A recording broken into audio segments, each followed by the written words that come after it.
आप जब टोक्यो में रहते हैं, उन देशों ने, उन शहरों ने अपने पोल्यूशन को कैसे कंट्रोल किया है? या फिर क्योंकि दिल्ली की जो कहानी है वो तो विक्रम बेताल की कहानी हो गई है कि एक सरकार दूसरे सरकार के ऊपर ठीकरा फोड़े, दूसरी सरकार पहले सरकार के ऊपर ठीकरा फोड़े। और जब दिल्ली में जिसको कहते हैं कि चार इंजन जुड़ी हुई है, एमसीडी, एलजी, दिल्ली सरकार और केंद्र सरकार, तो अब बचा क्या है फिर, किस पे ऊपर ठीकरा फोड़े? तो इन शहरों ने, दुनिया के बाकी शहरों ने कैसे इसके ऊपर काबू पाया है?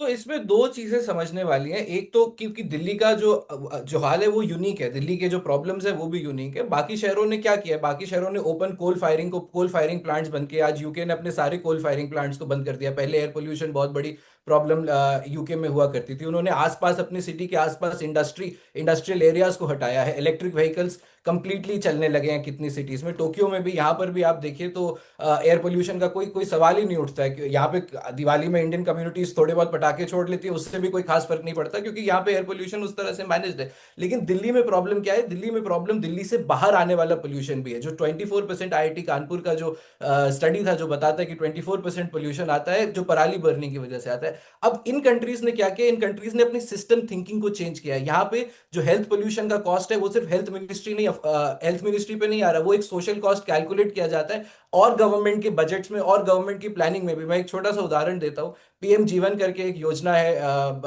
पराली के लिए, जो सेकंड जनरेशन एथेनॉल पराली से बनाने की योजना है। उसका प्लांट चल रहा है पानीपत में, चल ही नहीं पा रहा है क्योंकि उसका रिटर्न ऑन इन्वेस्टमेंट कैलकुलेट ही नहीं हो पा रहा किसी से। वो प्लांट, अगर आप सिर्फ उस प्लांट को, उस पराली से कितना एथेनॉल बन रहा है, सिर्फ उसी पे अगर आप जोड़ते रहेंगे तो कभी वो प्लांट नहीं चलेगा। लेकिन अगर आप कभी ये देखें कि $7 बिलियन भारत सरकार एयर पोल्यूशन की वजह से हर साल खर्च कर रही है, और वो बजट भी अगर आप यहाँ पे उसको इस तरह से सिस्टमैटिक तरीके से देखें, तब आपको उस प्लांट में कोई प्रॉब्लम दिखेगी। आप वैसे 10 और प्लांट तुरंत लगाएंगे और आप पराली बर्निंग को बहुत जल्दी खत्म कर देंगे।